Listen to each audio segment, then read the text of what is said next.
welcome back for another episode of the Musha Shugyo show. It's a very special episode this time. Mike and I had the opportunity to sit down with Grandmaster Stephen Capela, the current Grandmaster of the Goshin Jutsu that we practice, and hear from him about his training and the early years of Goshin Jutsu and how the art developed through the years. So with no further ado, let's get right to it. Already in progress.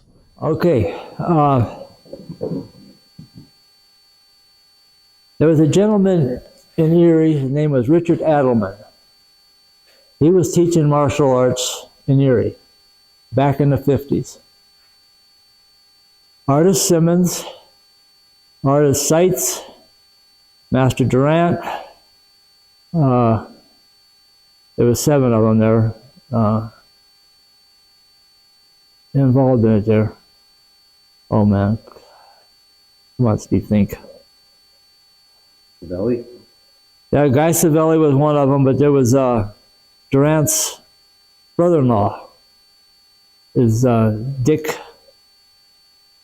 We used to take lessons from him at his garage anyway. I'll remember that right there, but there was 7 of them that went over there. They read this article then that there was a 7th degree Kung Fu black belt in Jamestown.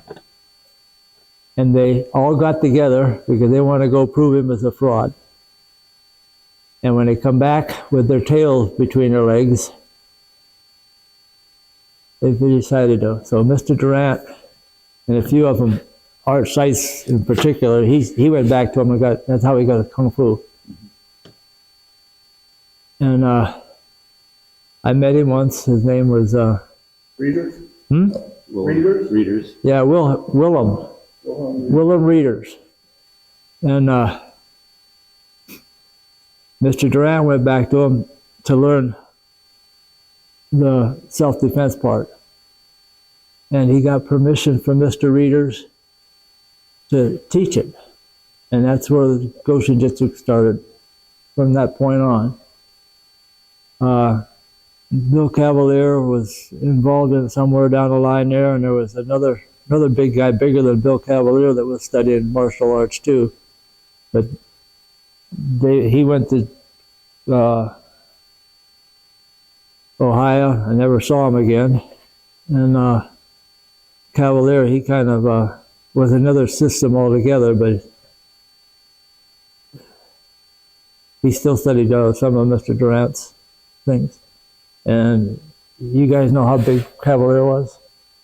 I bet it once. Yeah, I've seen him at a tournament. 320 pounds. Big, yeah.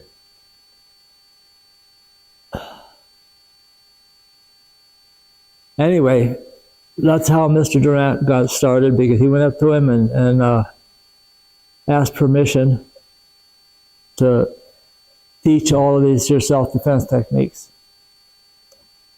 And that was actually, I found out that later years that the Japanese people also train what they call Goshin Jutsu. You know, they go the martial arts, but you know, it's all kicks and stuff like that. And then when they started doing the self-defense techniques, it was called Goshin Jutsu. So that's where the name Goshin Jutsu comes from. So I met Willem one time in Erie, and I would not want to have been him. He was called the Red Ant. I don't know if you ever heard of that much. And he used to be, I don't know, he went out there and got arrested so he could go into these concentration camps and kill all the guards, and everybody went free. And this guy, when he sat down talking to you, that's what he would do all the time. His eyes are blinking and he's doing this right here. You know, I said, holy, that's it. That's what martial arts is going to do. I don't want to do that. You know? The story goes that Willem Readers was half Chinese and half Dutch, but raised in Indonesia.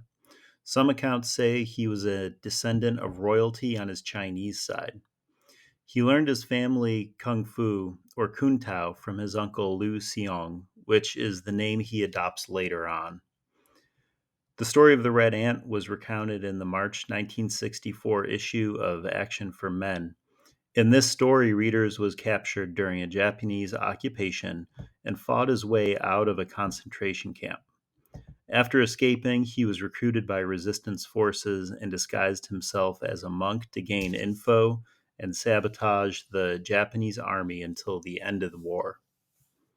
When he immigrated to the U.S., he ended up in Western New York, where he trained Jerry Durant. So now we're going to go back to history where it started. After they got Adelman, this guy, Richard Adelman, was teaching the martial arts, and then these guys all went up there to come back. Then they all went their separate ways. Cunningham was one of them, again, went right up there. And Artist Sites kept his Adelman sashes. He went to the USKA. Art Sites became a grandmaster in the Kung Fu because in 1990, what's his name, died. Willem. He passed away in 1990. And so Artist Sites became grandmaster of the system out here. And then he trained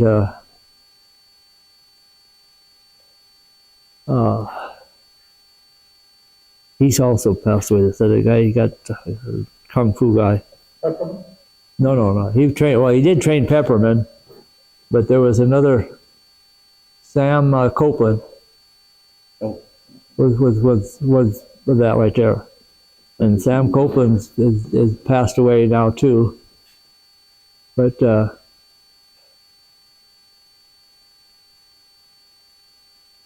Art Sites was a phenomenal guy. Talk about a jumpy guy. There was a guy come in from Canada that was training also with Sites at a tournament one day, and I happened to be walking in the doorway at the same time they met, and the guy that was from Canada had a big German Shepherd, and he says, "Get him!" And Art Sites was carrying two duffel bags, and one of them had size. Okay? That dog made a move, the bag hit the floor, and these sides come out of nowhere, and they were right there in the dog's eyeballs. And the guy that had the dog was pulling back, just back off, pull him back right there. And I go, how did he do that? I mean, they were, one had a shirt in here and a jacket in his hand, and that bag is in here, and all of a sudden, both of them are on the ground, and his sides are right here in front of him. And he just, like that right there. And I guess it goes on with the field. when you train so hard like that there. Anyway, so when Mr. Durant started teaching,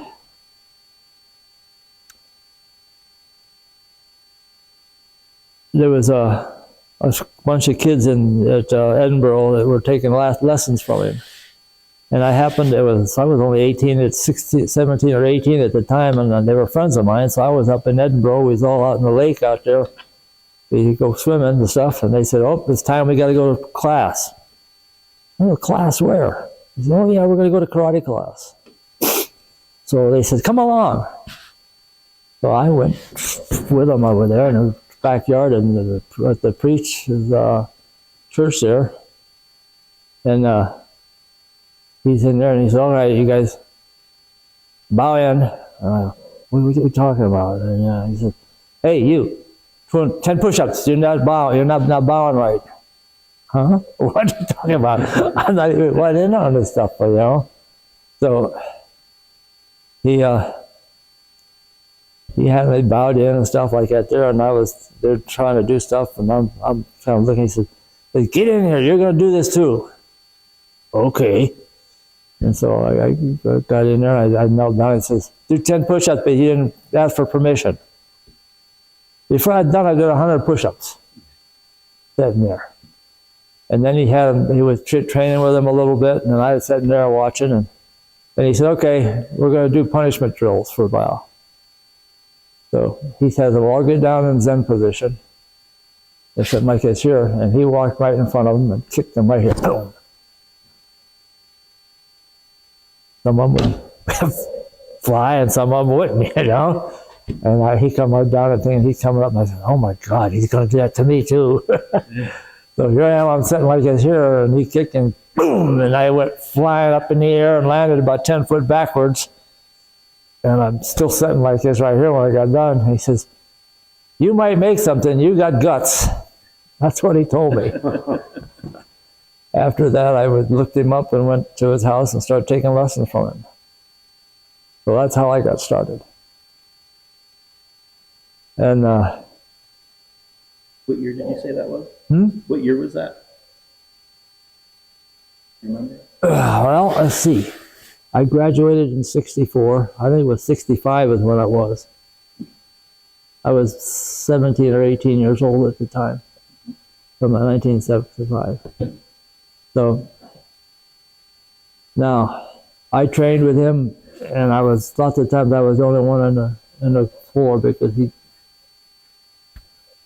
there would nobody come around there. We went to Cunningham's garage and trained for a while, and this and that right there. And I was when I was living in Edinburgh, I had a couple girls I was up there with talking to, and they wanted to go take lessons too. So I took them along. We went to there, and everybody took lessons. And he graduated going this and that right there. And the guys that were taking lessons from him had to go to school, college, and stuff like that there. They separated. When they come back, I was a black belt. 9 months. Took 9 months to get trained everything. I read all of the stuff, the katas, everything like that right there, and stuff. And when they come back from college, they saw that black belt on me, and they all challenged me. They walked away with their heads hanging down. That's all I can say. They took care of all of them, one at a time. Dude, when I went to Mr. Durant 6 days a week, nights. When, out there 5-6 hours at a time. So that's the way I trained. And then I decided to open up a school. Well, and it was up at the Union City High School. I was on the field. I mean, in the summertime, I went out in the field and did the. Oh, okay. On the field, I had 65 students at one time, all over the place right there. And in the wintertime, the high school let me use their gymnasium to train people. Well, a couple of the people that I had there was Stephen.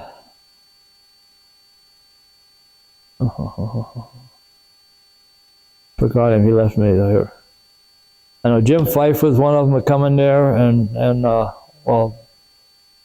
Mike Lusso and a bunch of them people. They were all there. And then not Shim, but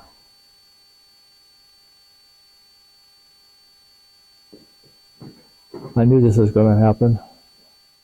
You gotta excuse me for a minute, but I had COVID. I had blood clots, and one of them busted, and I lost half of my brain. Yeah. But 20, when was it? 3-4 years ago when I had that come out there. Yeah, they told me I had blood clot in my left leg, and a blood clot in my left lung, and a blood clot in my right lung. And I went home and went into the bathroom and woke up on my side, and I felt it hit me. Boom. Said a little prayer that was hitting me, and then a little bit later I was able to open my eyes up, but then nothing works good up here anymore. But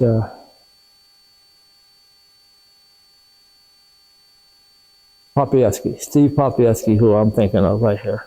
He's down in California, I'm down in Florida somewhere. But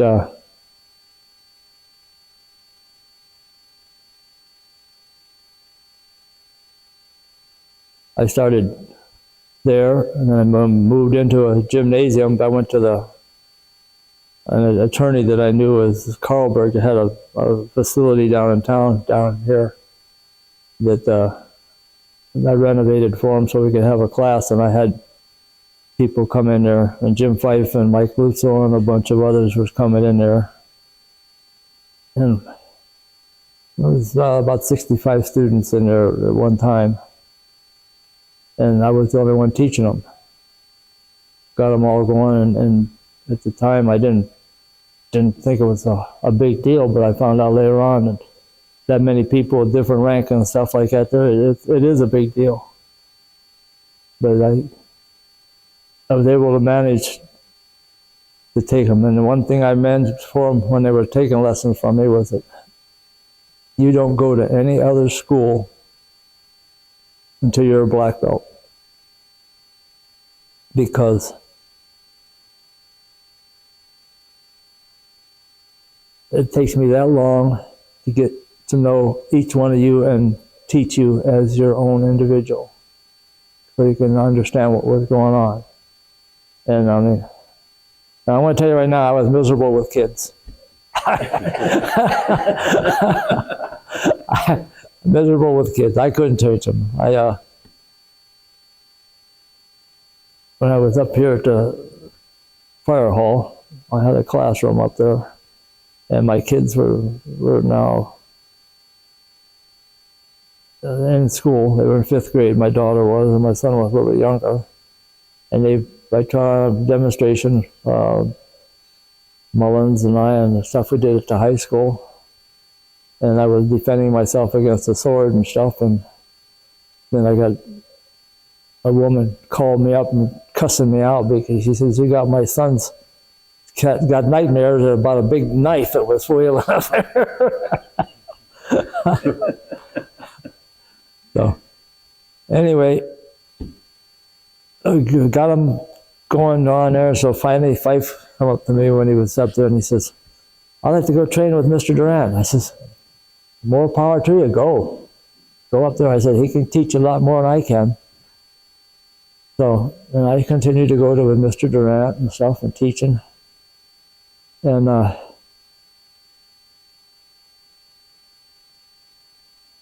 wow.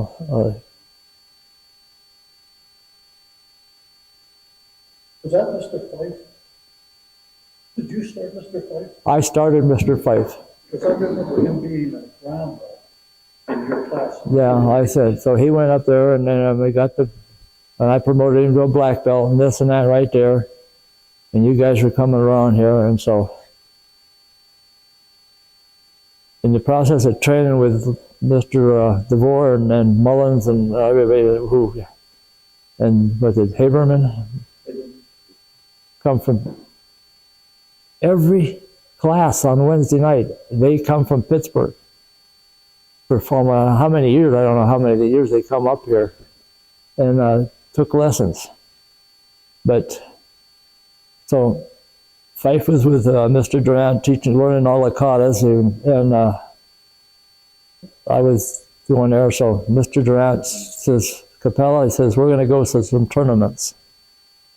I said, "Fine, I don't know that." He says, "And if you're going to do what I tell you to do." I go, "Okay." He says, "When you're in the gym up there competing," he says, and they start awarding points, and he says, "You look at me, and if my thumb is down, the next time you go out there, he's on the ground dead or hurt." Oh no. So first match I had, I did some stuff to the guy, and they gave him a point. And Mr. Durant said, like it's here.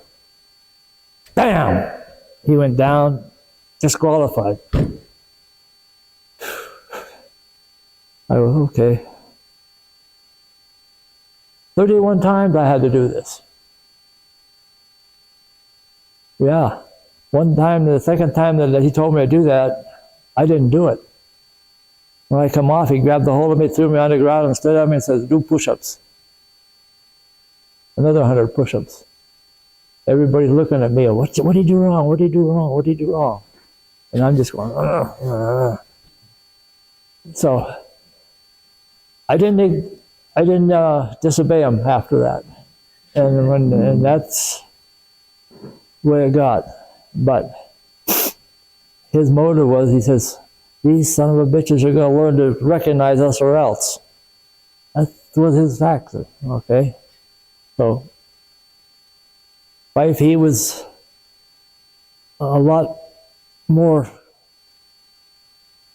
let's say, involved in katas. So him and I went to tournaments, and pretty soon we're starting to get noticed.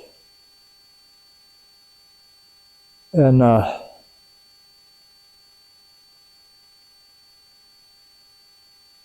Fife, and I'm going to say this right now, Fife and I are the ones that got Goshin Jutsu acknowledged at tournaments. Otherwise, you guys wouldn't be getting nothing anymore. So that's one thing I got going there. Now, John Barton, he was taking lessons before I was there with Mr. Durant, but him and Ralph Perfilio got drafted into the service, and they were gone, so I didn't even know they were around until 3 years after I was there, and they come back. And then John and Ralph, they kind of went on their own way. They were together for a while, and then they separated schools. Then Ralph, he moved downstate, down the south somewhere. I don't even know where he's at. And John's still here. And John actually would be a member of some kind of a organization that promotes competition. He's got quite a name for himself at the project like that right there. So but the final thing is that me beating up everybody and Fife doing his excellent katas got all that stuff recognized. So when they come up there, and you can ask some of the students like Hicks and stuff, but when they went to tournaments, the people would say, hey, to the referees, that's one of Durant's students. You better make sure. So that's what they got there. So but the only guy that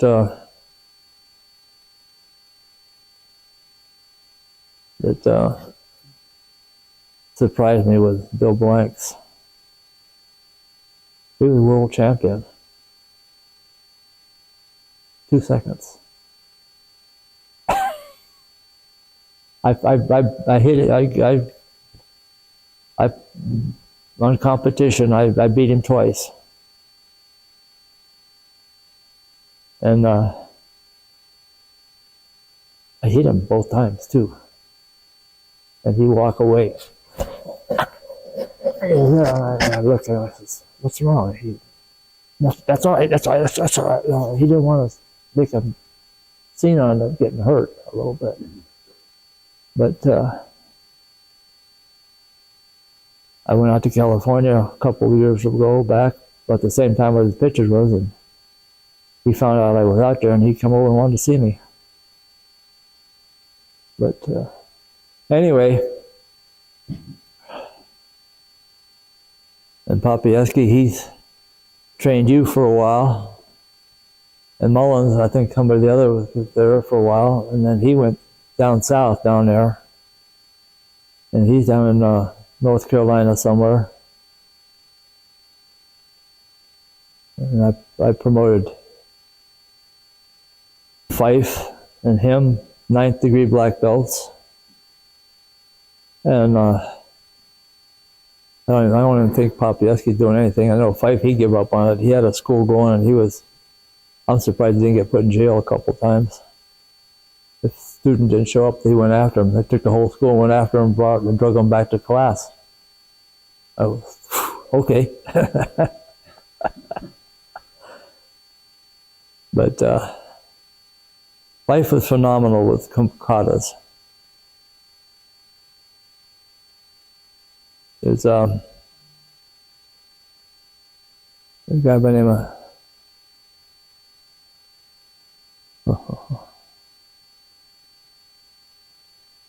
Mr. Durant started out with going to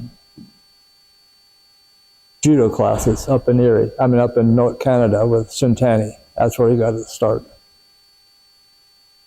And he got come down here and did all the stuff like that there. And then he got sick, went to Texas. And he told me when he left, he says, "You're 4th degree now." He says, "Every 2 years you can promote yourself up a rank." And he says, I'll sign a diploma for you on that right there. So that's how I got up there. And I told the students that's how it was going to be done. Well, I got a yo-yo that was a Rex Aikens that thought he could do the same thing. He decided to make himself a high-ranking something. I don't know what he thinks he is, but he wanted me to sign some diplomas, and I told him no. So, but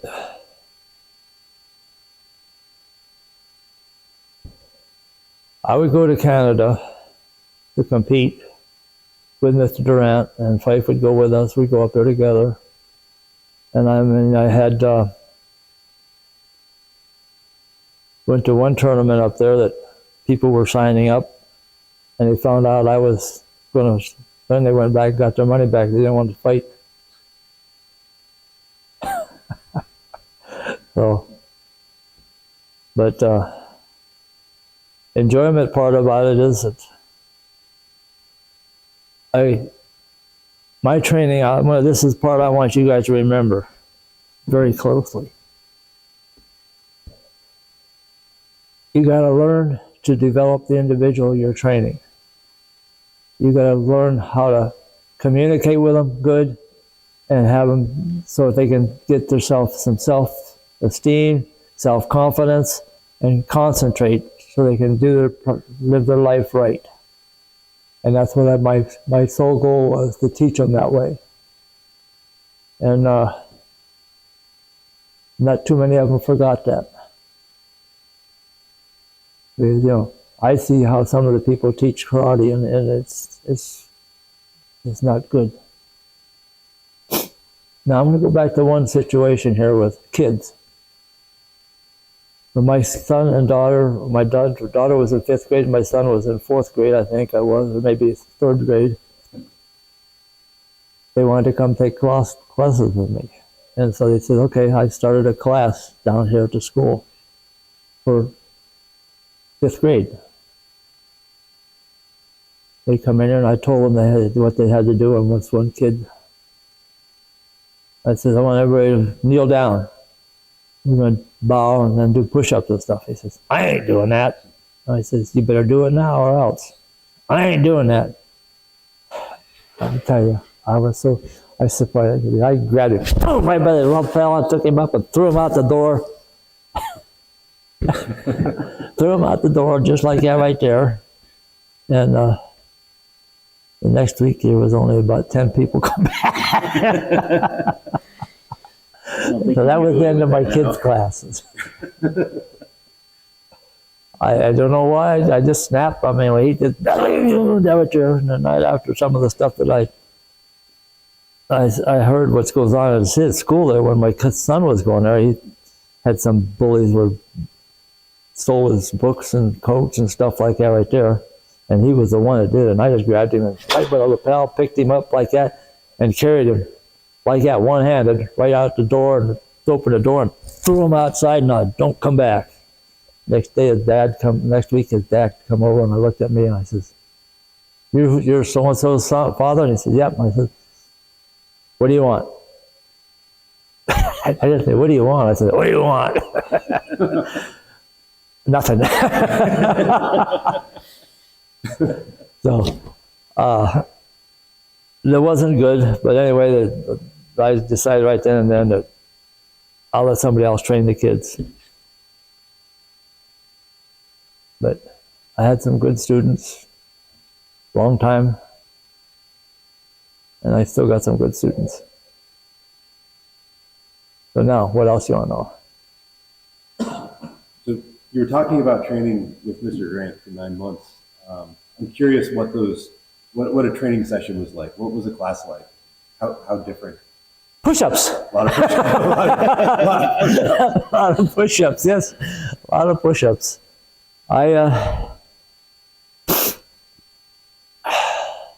He would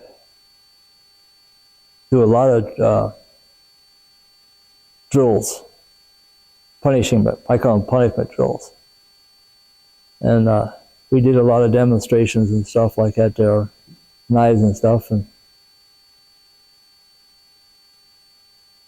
he caught me one time off guard, punched me up here and ruptured something up in my stomach area, which just causes a lot of problems for me right down at these areas. But you know,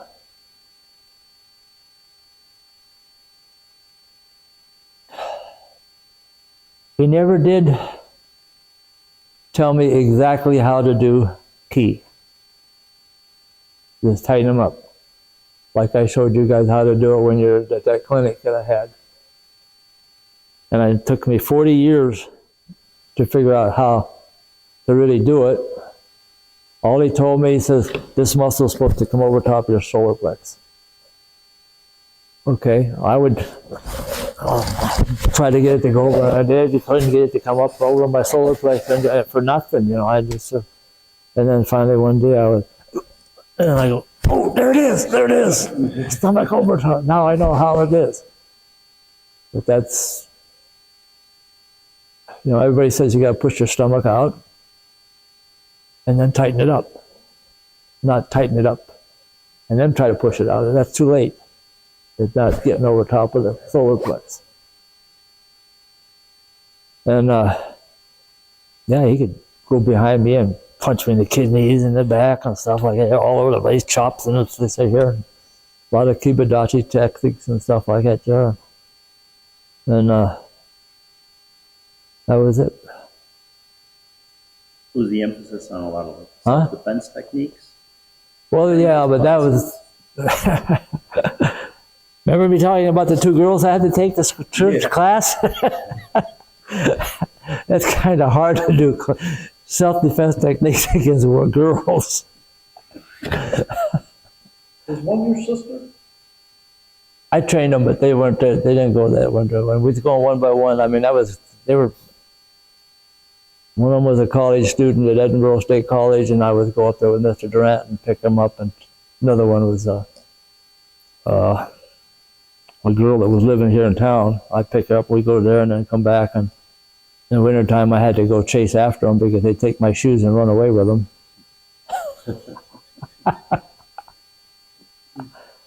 But yeah, it was, he got to the point where he told me one time, he says, I hate doing stuff with you. I said, why? He says, because you steal it. He says, I don't know how you do it, but you see it one time and you're doing it. That's all I can tell you about that right there. But it was rigorous. You know, I mean, I had more energy in my body than most people have when they're anywhere. I mean, I was an old farm kid and I had more energy to do anything, you know, and that's all I want to do. Is want to run first and harder the better. But after he started taking me around to these tournaments and what, and then he put his this way, I go, oh boy, how am I going to do this time?